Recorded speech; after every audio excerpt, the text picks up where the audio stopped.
Guys, I saw this video from Arise TV and I just felt the need to share it so that more Nigerians will know exactly what is happening. You see, on sets, you had Agba Jalingo, the guy that was put in prison simply because he was telling the truth against the power that be. Then you also had that TikTok sensation. I've forgotten that guy's name. He's always talking sense. I've never seen a video of the guy where he's not talking sense. Then you now have somebody, one Mr. Aliu like that. I don't know his surname and I really don't care to know. That is a representative of the government. When you hear what that guy is saying, you just feel sad for him and his generation. Why? Because you can easily tell. You know, like the saying goes, he who pays the piper dictates the tune. You can easily tell that the guy is just trying to market his employers. He's trying to market this failed government. And it is sad. It is sad. You will notice that the guy did not even answer any question at all. He was just busy beating about the bush, dancing round and around, but avoiding the meat of the discussion. And it is sad. It is sad that somebody will put himself, a grown man with beer, you put yourself in this kind of situation where you have to be defending the defenseless. Because if you do not tell lies, they will sack you. So you now mortgage your own heart, you mortgage your conscience for money. How much do they want to pay you that you now decide to ridicule yourself like this? It's just sad. It's just sad. Anyhow, guys, just watch the video. I'm sure you'll enjoy it and it will also get you angry. But just watch the video because you need the information. Again, it's important to reiterate that electoral reforms must be done. If electoral reforms are not done according to the will of the people, not the Senate, not the House of Rep, if the electoral reform is not done according to the will of the people, there is absolutely no need for us to be talking of 2027 election. That is my stand though. Any other thing is not important. Guys, I'll see you on the next one. Bye for now. Lead right. Let's not mislead the younger generation. Mr. Liu, do you know the cost of the bag of rice in the market? I have a younger friend here who says they are going to use this. Dr. Liu, I'm asking you a question. Do you know the cost of a bag of rice in the market? One particular do you go to the market? Law that you want changed now.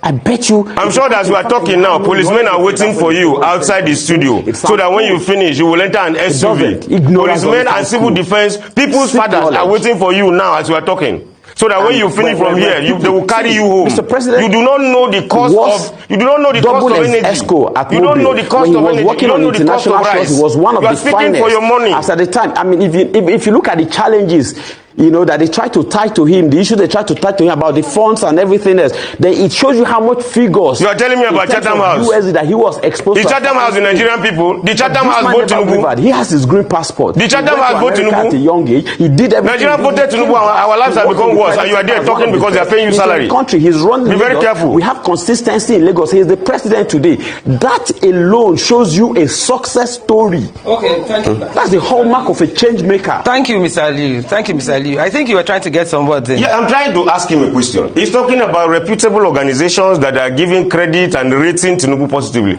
And the question I am asking simply is whether Chatham House or whatever international organization Dr. Ali is talking about is rating Tinubu positively. Did Chatham House vote for Tinubu? Okay. Was Chatham House in Nigeria to vote for Tinubu? He's speaking for his money. As he's talking, policemen are waiting for him outside to carry him home. But I'm interested in saying something about Mr. Ali.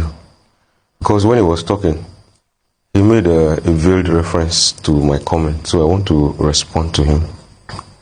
If you have been watching this program, if you have not been watching, maybe you watch the replay, you will notice that when Dr. Ali was talking, if you see his demeanor, if you look at his face, you will see that he suddenly became angry when you were pushing him to give you the answer to your question.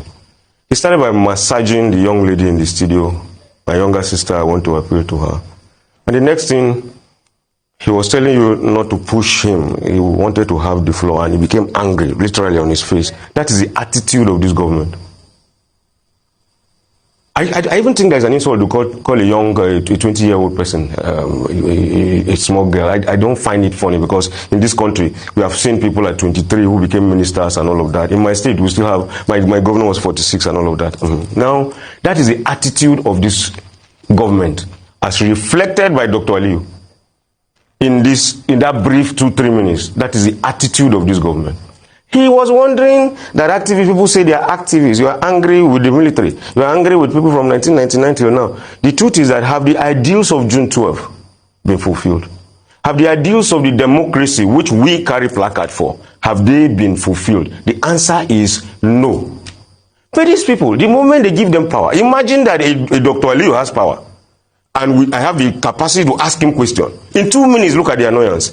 If he had a litany of policemen and soldiers, he will move them against me. That is exactly what Nigeria has been doing under this government. Have you also noticed that almost every prominent saboteur, economic saboteur, and murderers, mass murderers in Nigeria, from the north to the, maybe the southeast is still the only region that is isolated now, to the south, where I come from, they have all been compensated with either federal government contracts, Tantita in particular. Some of them have been made traditional rulers. They have been given thrones. These are tenures that will never end until dead.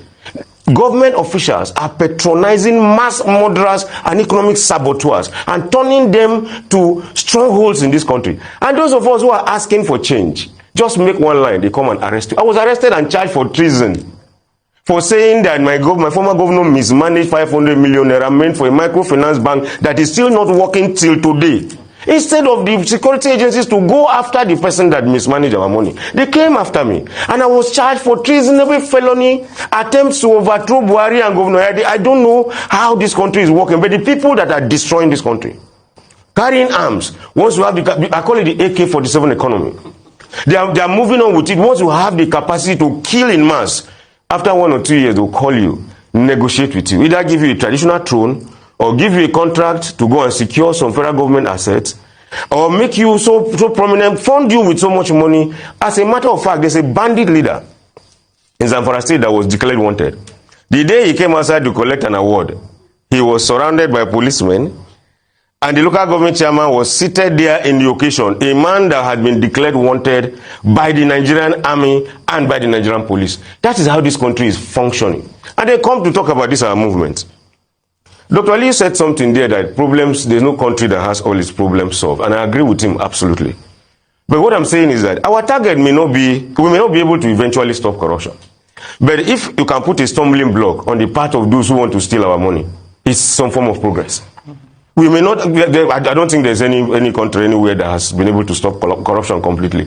But what we can do is continue to mobilize ourselves to put stumbling blocks on the part of those who want to steal. Let them know that if you steal, there will be some form of consequences. You may not go to jail in Nigeria because if you steal enough, it's only poor people that go to jail in Nigeria. I've been to jail, it's only poor people that are there. There's no rich man in prison because they are not ready to send themselves to jail. But our target may not just be to build a paradise here, but to be able to put stumbling blocks on the parts of those who want to destroy Nigeria. But government is not helping it. Our government is patronizing violence. Our government is patronizing crime. Our government is funding those who are destroying this country, and they are running after young people and innocent people who are calling for change in this country. And it is very, very disheartening.